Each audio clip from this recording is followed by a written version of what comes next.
Oppenheimer was written and directed by my favorite film director of all time, Mr. Christopher Nolan, having helmed The Prestige and the Dark Knight trilogy, both of which are contained within my top 10 favorite films, as well as 2010's Inception and 2014's Interstellar, the pair contained within my top 30. And even with my practically decades-long adoration of this revered filmmaker, alongside literally hundreds of viewings of his filmography, I am confident in saying, mere days after my first Oppenheimer experience, that this beautifully made picture is among Nolan's very best. Oppenheimer is perpetually visually magnificent. We do brilliantly build up to this singular colossal bomb blast, which is thrilling and heart-pumping and awesome, but we also get these sporadic, though purposeful moments featuring in interesting and abstract fashion such sights as the vast starry night sky, as well as periodic bright white atomic blast-esque sequences that are surreally integrated into comparatively quaint situations. All of this only experienced through Oppenheimer's eyes and jaded mind. The cinematography is consistently masterful. Nolan provides us with a number of ultra-intimate, extreme close-ups, often centered on Murphy, his eyes always swimming with complex emotion and contemplation, whilst also taking advantage of the true capabilities of the IMAX camera, as we are provided with views of these viscerally vast landscapes that at times act as beautiful backings for various character beats. Though the majority of this picture is depicted through an enormous collection of dialogue-driven scenes taking place in a small room, for me personally, the film always feels gigantic, perhaps partially due to the chilling aura of potential apocalypse-fueled tension present throughout practically every frame. Oppenheimer is powerful and extraordinarily thought-provoking. It tackles massive concepts, themes, ideas, and gives us a large and distinct assortment of characters that provide the viewer a multitude of angles and perspectives on these big, complex ideas. Through the plethora of captivating conversations had across this epic, two primary themes, which Nolan beautifully explores, reveal themselves: the grave danger of possessing and utilizing great power, the grim nature of war, and its complex correlation to morality. The film features perhaps the most stacked, overflowing with talent cast I've ever witnessed. Longtime Nolan collaborator Cillian Murphy perfectly portrays this picture's titular character. Murphy is simply in every moment through the entirety of the picture's 3-hour runtime. You can see his conviction and devotion to the character in his eyes alone. Murphy's performance is often suitably small and subtle and always engrossing, as he effortlessly carries this gigantic movie. One of the most charismatic men on the planet, Robert Downey Jr., is utterly excellent here. His performance is committed and intense,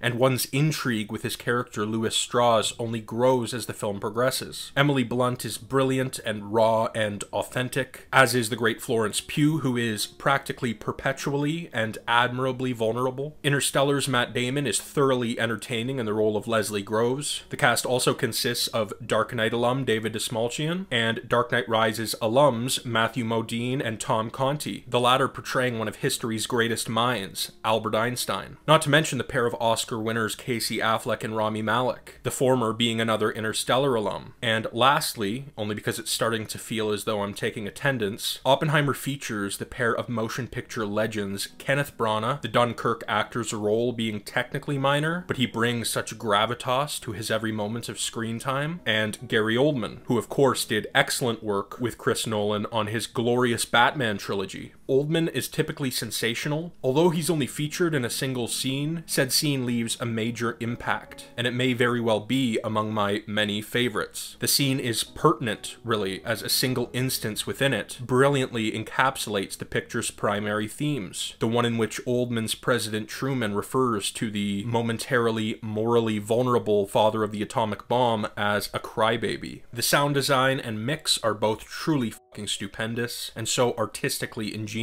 When it comes to the bomb blast in particular, you can feel this movie in your bones, and so many of the sights and sounds are simply visceral. Your body and mind instinctively understand and uniquely experience these moments that are deliberately deprived of dialogue, but filled with immeasurable substance. Probably the picture's most impactful scene features not only the astronomically high quality of sound to which I've been referring, but it is also one which is inextricable from the picture's very rich primary themes. It takes place in a small auditorium as following the detonation of Hiroshima and Nagasaki, Robert gives a speech before a number of civilians. Once the speech has concluded, the crowd erupts into roaring applause, but not a single clap can be heard. Instead, we get the same tense and quiet audio that we heard prior to the Trinity test explosion. Then we abruptly hear and physically feel the bomb's thunderous blast, as well as crying and faint screams as Robert is congratulated by those around him. As he makes his way through the cheering crowd wearing a subtly sorrowful expression, he envisions a few of his terrified and weeping victims among them. This entire scene is a magnificent mix of triumph and melancholy. It's conceptually remarkable and a technical marvel through and through. Oppenheimer's storytelling is carried out through a non-linear narrative, a Chris Nolan classic, an essential component of such films of his as 2005's Batman Begins and 2006's The Prestige. Another classic Chris Nolan component is the fact that his stories typically feature colossal ideas, which coincide with a very intimate human core. Inception revolves around a team that strategically enter another's dreams, multiple layers of them, in fact, in order to ultimately implant an idea. At its core, it is a tale about learning to let go.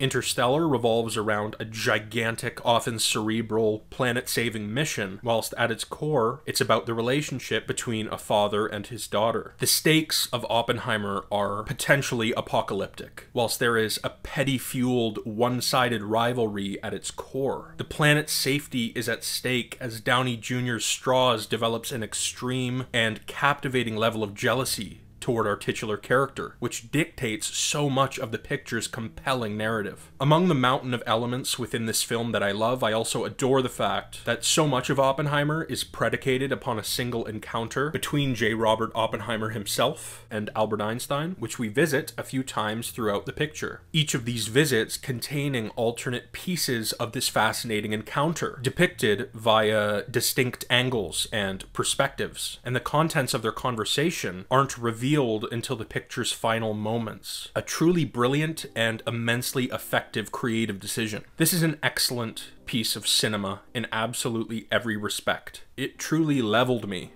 my mind and my body. It's big, it's brilliant, it's beautiful, it's harrowing. Oppenheimer is another phenomenal achievement by the world's greatest filmmaker.